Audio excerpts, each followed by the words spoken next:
So I've got about 4 minutes of light left. Let's see if we can do this. Hey friends, SSSVEDA 23. Who would you love to have coffee with?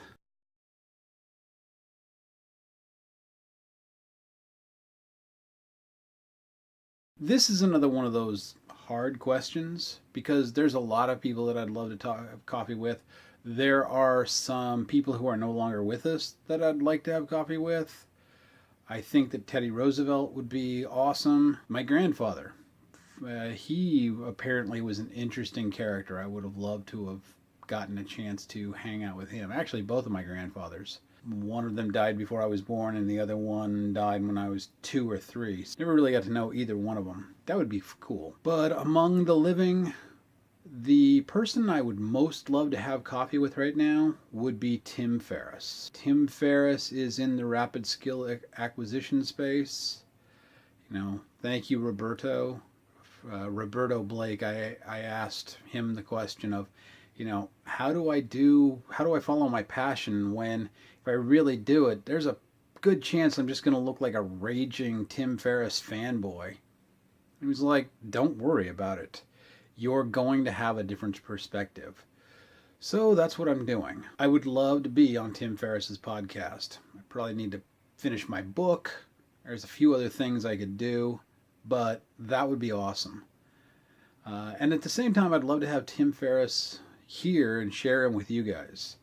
If you haven't read the book, The 4-Hour Workweek, I recommend taking the time. You can get it on Audible, but it's so incredibly worth your time. Now, here's a fair warning.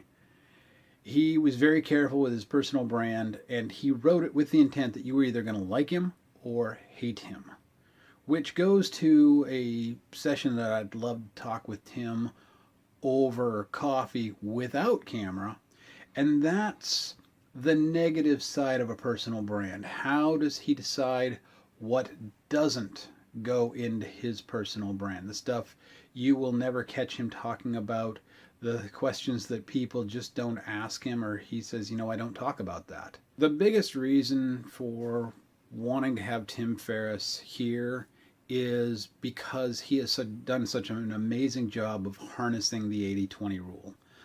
I would love to see an interview between Tim Ferriss and Brian Tracy. Both of those two very focused on efficiency and effectiveness in getting to your, identifying what your goal and your mission is, and then executing on it and obtaining what you want. I have lived my life in that arena, in that whole rapid skill acquisition arena, and it's a lot of fun. Sometimes it's a little harrowing because you're throwing yourself into the deep end more often than not. But man, you come out smelling like a rose more often than the opposite. That's all for today, family. Thanks, and I'll see you tomorrow.